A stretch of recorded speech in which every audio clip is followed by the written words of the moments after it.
A day before the embassy's formal opening, Israel hosted a gala party at its foreign ministry with President Donald Trump's daughter Ivanka, her husband, Jared Kushner, and other American VIPs. Palestinian President Mahmoud Abbas halted ties with the Trump administration and declared it unfit to remain in its role as the sole mediator in peace talks. The rival Hamas movement, which controls the Gaza Strip, has been staging a series of weekly demonstrations against a crippling Israeli-Egyptian blockade of the territory. Those protests are to climax Monday, with tens of thousands of people expected to gather along the Israeli border in an event timed to coincide with the U.S. embassy move. Both the embassy move and the protests have symbolic timing.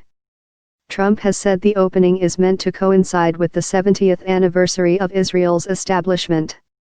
The Palestinian protests also mark the date as the anniversary of their Nakba, or catastrophe, when hundreds of thousands of people fled or were forced from their homes during the war surrounding the event. About 2/3 of Gaza's 2 million people are descendants of Palestinian refugees. A mass border breach could trigger potentially lethal Israeli force.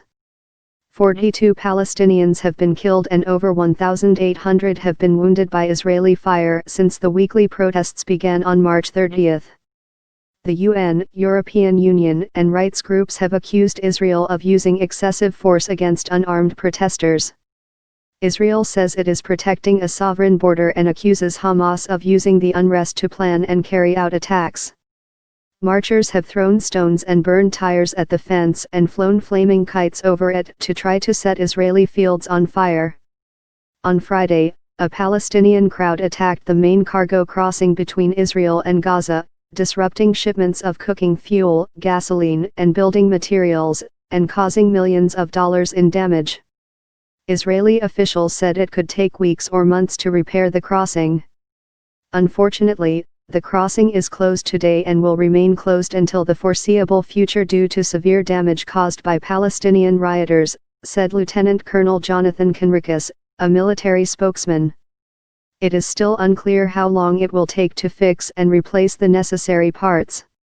The Israeli military announced that it bolstered forces on the Gaza border with combat battalions, special units, intelligence forces, and snipers. Israeli warplanes also dropped leaflets in Gaza, urging residents to stay far from the fence. A high-ranking delegation of Gaza's Hamas rulers headed Sunday to Egypt, amid diplomatic efforts aimed at containing the mass rally.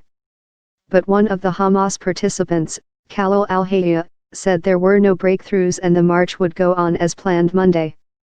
The army said it was also reinforcing its troops in the West Bank with several combat battalions and intelligence units in case of possible unrest there as well. Sunday's celebrations coincided with Israel's Jerusalem Day, the 51st anniversary of what it refers to the city's unification during the 1967 Mideast War. In an annual ritual, tens of thousands of Israelis marched through Jerusalem's Old City to mark the day.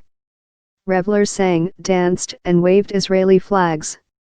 In a reflection of the deep sensitivities, dozens of countries including Britain, France, and Germany skipped Sunday night's celebration at the Israeli Foreign Ministry.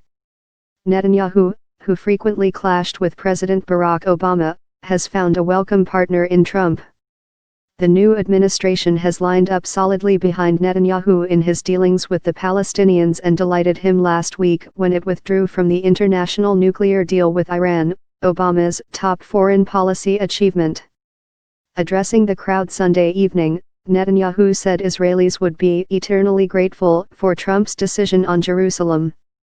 "Thank you, President Trump, for your bold decision. Thank you for making the alliance between Israel and the United States stronger than ever," he said. Kushner and Ivanka Trump sat in the front row near Netanyahu during the ceremony but did not speak.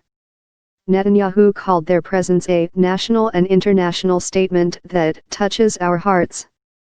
U.S. Treasury Secretary Stephen Mnuchin said Trump was fulfilling a key campaign promise by moving the embassy. "The United States has no greater partner than Israel," he said.